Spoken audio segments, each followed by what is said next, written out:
2월 23일 월요일. 진정한 능력. 넷플릭스 드라마 캐셔로가 화제입니다.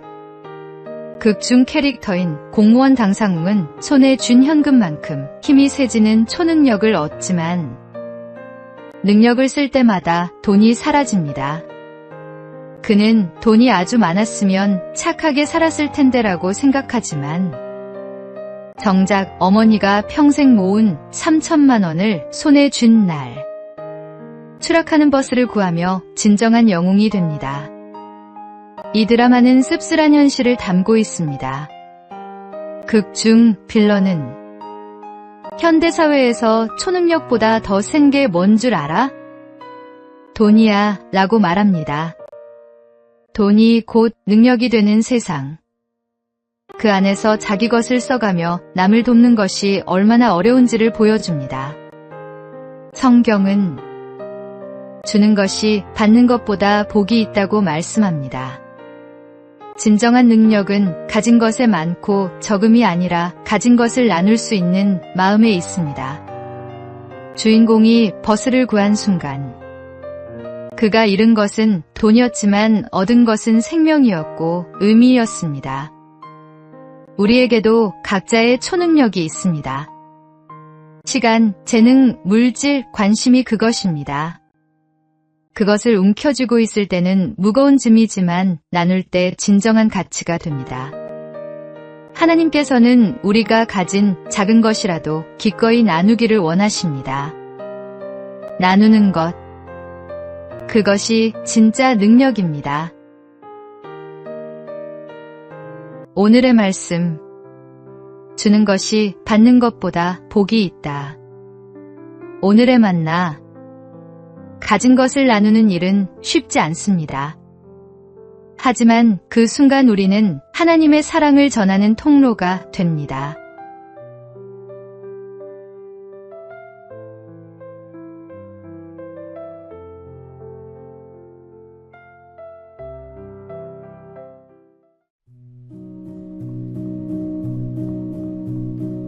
(2월 24일) 화요일. 진정한 가치.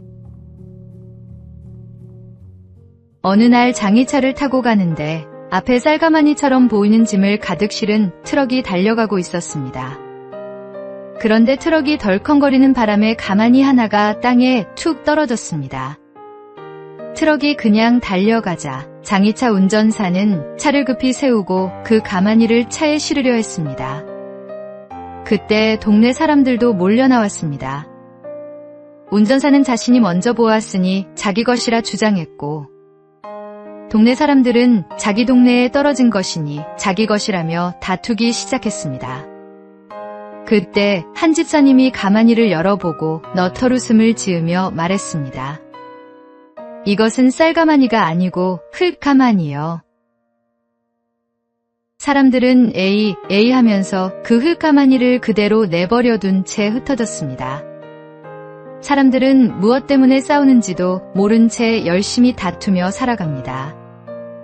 욕심이 눈을 가리면 진정한 가치를 분별하지 못합니다. 선한 마음으로 차근히 노력하면 얻을 수 있는 것을 굳이 싸우며 얻으려는 것은 어리석은 일입니다. 우리는 분별 있는 그리스도인으로서 세상의 헛된 다툼에서 벗어나 진정한 가치를 추구해야 합니다. 주님께서 주시는 지혜로 참된 것과 헛된 것을 구별할 수 있어야 합니다. 오늘의 말씀. 마음이 청결한 자는 복이 있나니 그들이 하나님을 볼 것임이요. 오늘의 만나. 세상의 헛된 욕심에 흔들리지 말고 하나님께서 주시는 지혜로 진정한 가치를 분별하는 삶을 살아가십시오.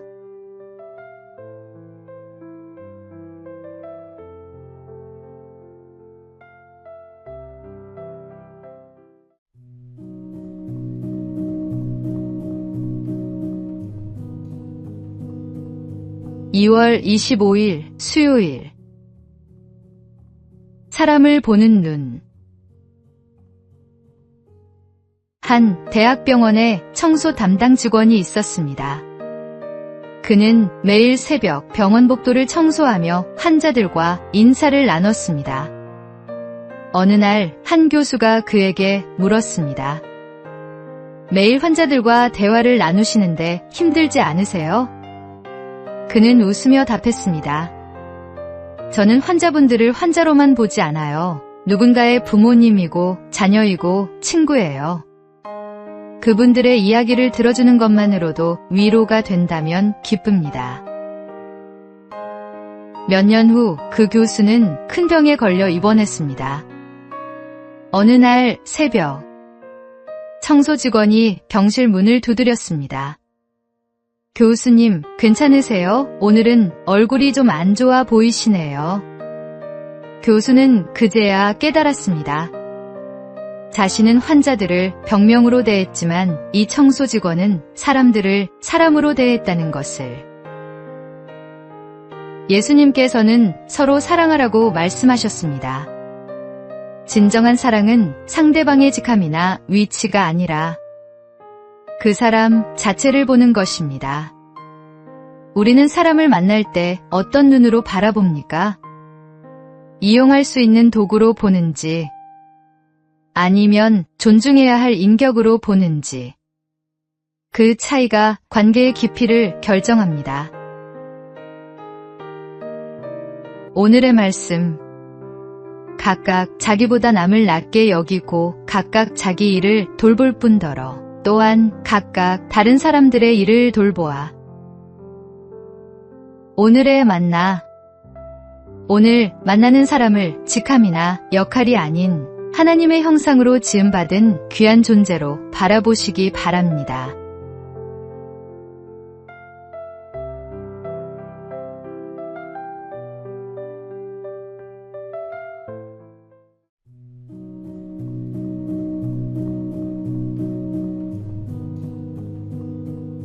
(2월 26일) 목요일. 작은 일에 충성된 자. 한 대기업 인사팀장이 신입사원 면접에서 받은 이력서들을 살펴보고 있었습니다. 화려한 스펙들이 가득했지만 한 지원자의 이력서가 눈에 띄었습니다. 경력란에 편의점 야간 아르바이트 3년이라고 적혀 있었습니다. 면접장에서 팀장이 물었습니다. 편의점에서 3년이나 일했다고요? 지원자가 답했습니다. 대학 등록금을 벌기 위해 야간 근무를 했습니다. 처음엔 단순히 돈을 벌기 위해 시작했지만 어느 순간부터 제 일에 책임감을 느꼈습니다. 진열대 정리, 재고 관리, 손님 응대 하나하나에 최선을 다했습니다. 팀장이 다시 물었습니다. 그게 지금 우리 회사에 입사하는 것과 무슨 상관이 있나요? 지원자는 담담히 대답했습니다. 작은 일에 충실하지 못한 사람이 큰 일을 맡을 수 있을까요? 그는 합격했습니다. 예수님께서도 지극히 작은 것에 충성된 자는 큰 것에도 충성되고라고 말씀하셨습니다. 하나님께서는 작은 일에 최선을 다하는 사람을 통해 큰 일을 이루십니다. 지금 맡은 일이 작아 보여도 충실히 감당하십시오. 그 작은 충성이 모여 큰 믿음의 열매를 맺게 됩니다.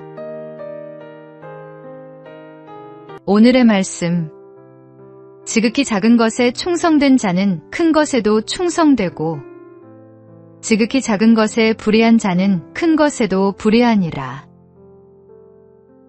오늘의 만나. 하나님께서 우리에게 맡기신 작은 일들을 돌아보십시오. 그 일에 충성할 때 하나님은 더 큰 사명으로 우리를 인도하십니다.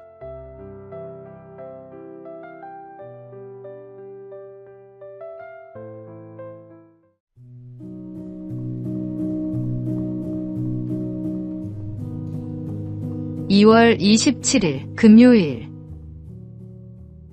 당신만을 위한 귀. 젊은 부부가 친구들을 저녁 식사에 초대했습니다. 만 1살 된 아기는 2층 침대에 잠들어 있었습니다. 거실에서는 회사에서 있었던 일들을 나누며 즐거운 시간을 보내고 있었습니다.